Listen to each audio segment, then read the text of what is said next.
Raphaël Antoven, bonjour. Bonjour. Bienvenue en Israël, on est ravis de vous accueillir. Merci. Moins que moi de venir. Oui. Alors, vous ne venez pas très souvent en Israël. Vous êtes là pour participer dans le cadre d'un colloque Israël à l'heure des nations organisé par le NAC. Oui. Vous allez parler de l'Europe face à la radicalisation des esprits. Pourquoi avoir choisi ce thème? Parce qu'on me l'a demandé. Ah, c'est un thème que vous avez... Tout à fait. C'est un thème, je me suis plié à une demande en l'occurrence, et c'est une demande qui me convenait tout à fait parce que l'intitulé en lui-même était ambigu. Je ne savais pas, et à dessein d'ailleurs, j'ai cherché à ne pas éclairer cette question, je ne savais pas si l'expression de radicalisation des esprits désignait la montée de l'islam radical en Europe, ou bien la montée de l'extrême droite, la peste brune. Et je l'ai pris dans les deux sens. Et donc l'idée de travailler sur ces deux phénomènes, ces deux modalités de la radicalisation, c'est-à-dire ces deux façons de faire prévaloir de l'incontestable dans la cité, ou en tout cas d'imposer une vérité dans la cité, qui sont en fait ce que Camus appelle des pensées confortables. Les pensées radicales sont des pensées confortables, elles dispensent celui qui les éprouve de faire quoi que ce soit et elles lui donnent bonne conscience. Donc j'ai travaillé sur cette ambiguïté. Qu'est-ce qu'on désigne par pensée radicale? Est-ce que c'est la peste brune ou est-ce que c'est la peste salafiste? Alors, est-ce que c'est juste ces deux pensées-là ou c'est d'autres pensées? Non, en vérité, il y a un troisième ennemi, à mon avis, qui, au-delà de la question de la radicalisation, que j'appelle l'essentialisation. C'est-à-dire que j'appelle, qui est en fait le sentiment que... on lutte contre, comment dire,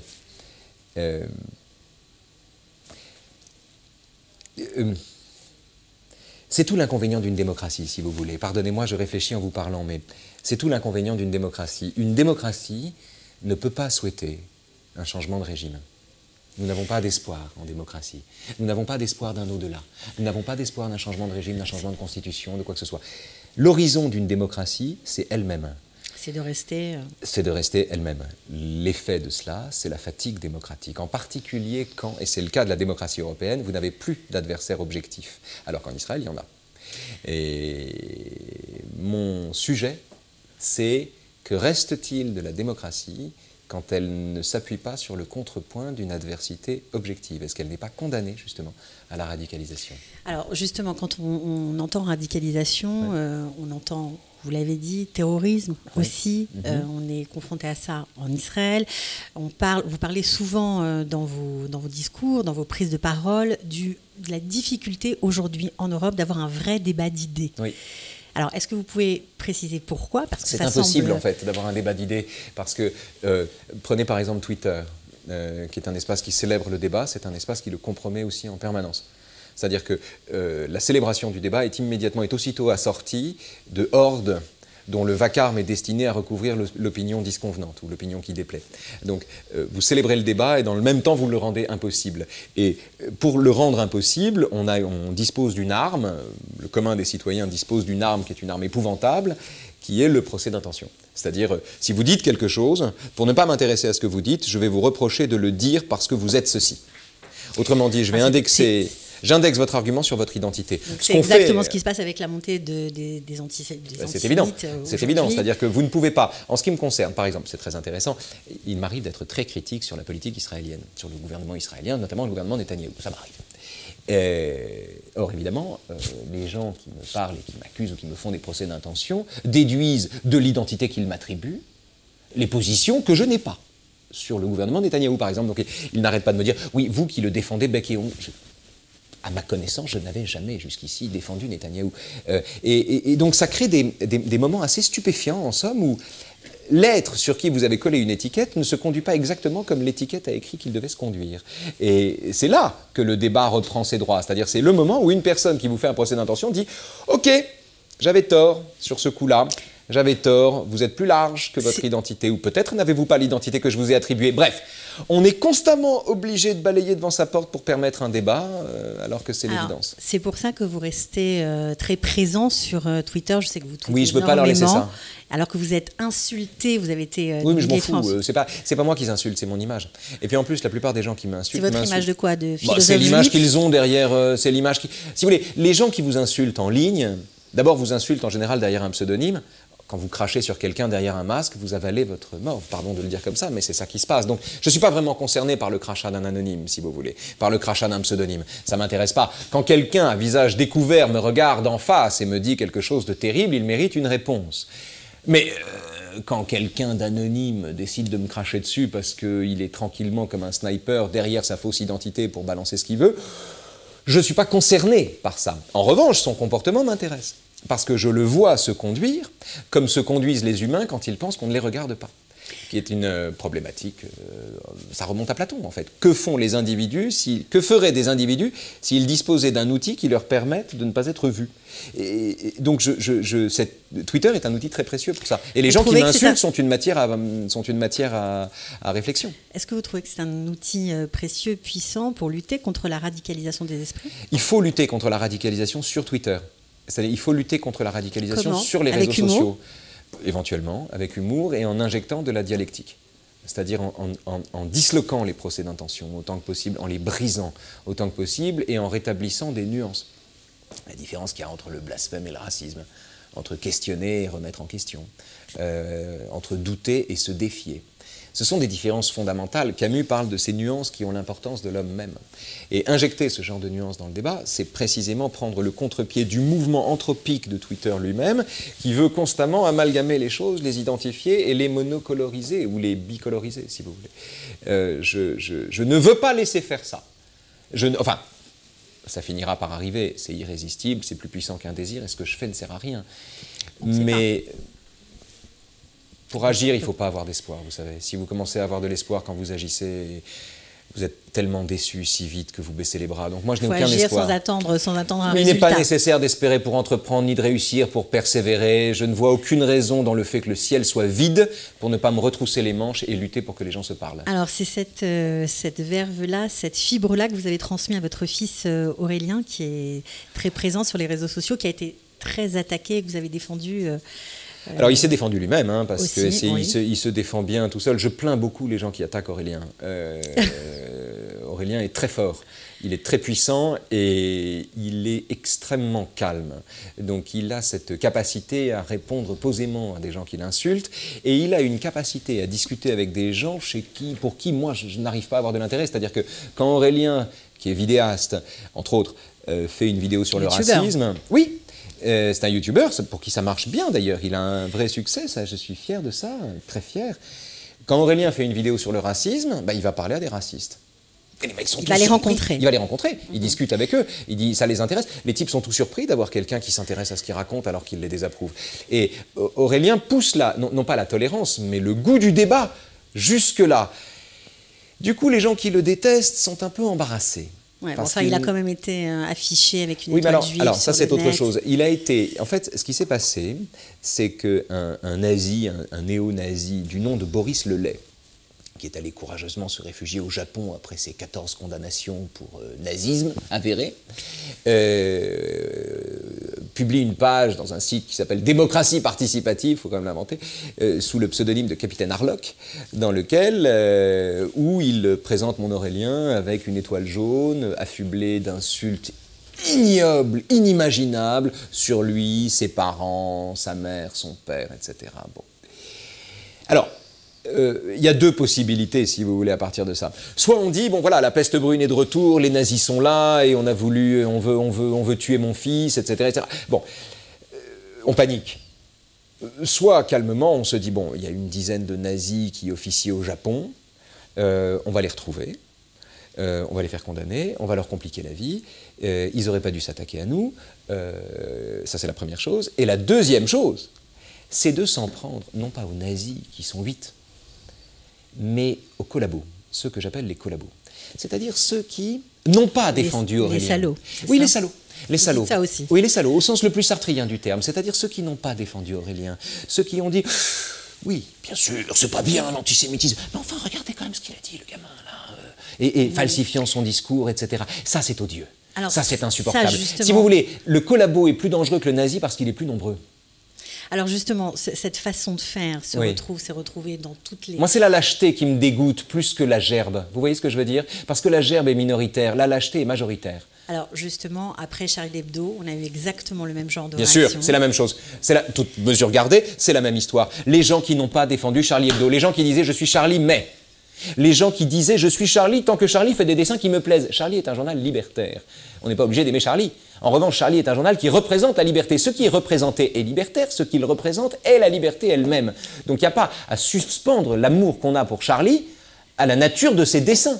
Alors c'est pareil pour Israël, l'amour qu'on a pour Israël ne doit pas être suspendu.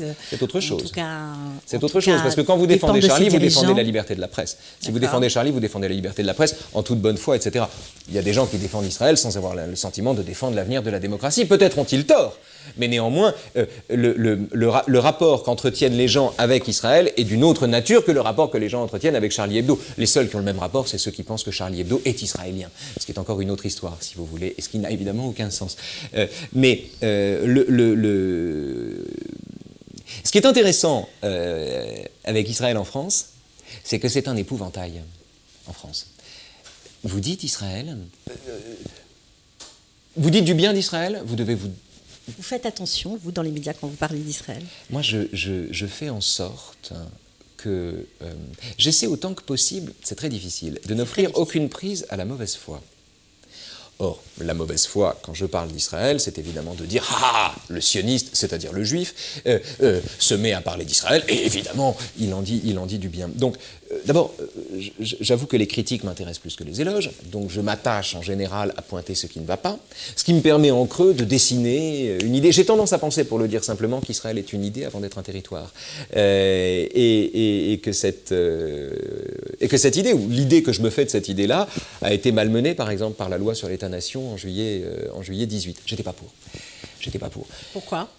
J'étais pas pour parce que j'ai pas aimé que, si vous voulez, je me représente Israël comme l'État des Juifs, comme le refuge, comme le havre, comme un havre possible, où la protection s'étend aussi loin que le désir de détruire a été puissant. Donc voilà, je me représente Israël comme l'État des Juifs. Je ne me suis jamais représenté Israël comme un État juif, ethniquement juif, ou purement juif, si vous voulez. Et j'ai le sentiment que la loi de juillet 2018 allait dans ce sens-là. C'est pas ma conception, c'est pas la conception que je me fais, mais en étranger, de ce pays. Justement, quel est votre rapport personnel par rapport à Israël ?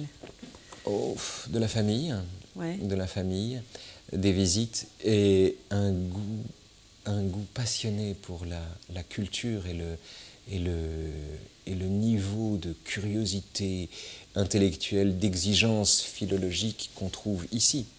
Je n'ai trouvé ça nulle part ailleurs. Je n'ai trouvé nulle part ailleurs une telle passion pour le savoir et une telle intelligence du livre. Je n'ai trouvé ça nulle part ailleurs. Moi, je suis un juif universel, ou un juif de l'universel, si vous voulez, et je retrouve là-dedans les ferments d'un universel ou d'une universalité que je trouve sublime. Donc il y a quelque chose de sublime là-dedans qui ne tient pas chez moi à un attachement tellurique. Ni charnel. Pourtant, je vous ai entendu dire, quand je suis en Israël, je me sens en exil. Ouais. Est-ce que vous pouvez m'expliquer qu'est-ce que ça veut dire? C'est-à-dire que le sentiment de dépaysement est profond quand j'arrive ici, et qu'il est constamment tempéré aussi par le sentiment, non pas d'être chez moi, mais de pouvoir un jour décider que ce serait chez moi. Et ça vous traverse l'esprit? Non, ce qui me traverse l'esprit, si vous voulez, c'est les Anglais ont un mot pour ça, discrepancy. C'est l'espèce de rupture ou de dislocation qui s'instaure entre l'expérience du dépaysement et l'idée que si je le voulais, ce pays serait le mien. Et ce mélange-là, est-ce une façon d'être... Qu'est-ce qu'on fait du sentiment de l'exil? Voilà. Y a-t-il une appartenance commune aux exilés, en fait? Vous savez, il y a la fin du complexe de Portnoy, de Philippe Roth, il y a un passage incroyable où un juif de la diaspora new-yorkais, plein de complexes, obsédé par le sexe, enfin Philippe Roth, Alexander Portnoy, rencontre, on est dans les années 60, une Israélienne magnifique qui, elle, ne se pose aucune question. Enfin, elle ne se pose aucune des questions qui, lui, le tourmentent, le hantent, etc., etc. Elle est là et elle a décidé de faire pousser des fleurs en cassant des cailloux, si vous voulez. C'est-à-dire qu'elle arrive dans le désert avec son piolet et elle a décidé qu'elle allait transformer cet endroit en paradis, point barre. Et elle ne se pose aucune question. Lui est pétri de questions. Et au bout d'un moment, elle le regarde et elle lui dit « Mais en fait, t'es un juif souffreteux, t'es une victime, t'es un malheureux, tu gémis tout le temps. » Et lui, à ce moment-là, la déteste. Et il la déteste d'autant plus qu'il la désire. Et il essaie de la violer et il n'y arrive pas.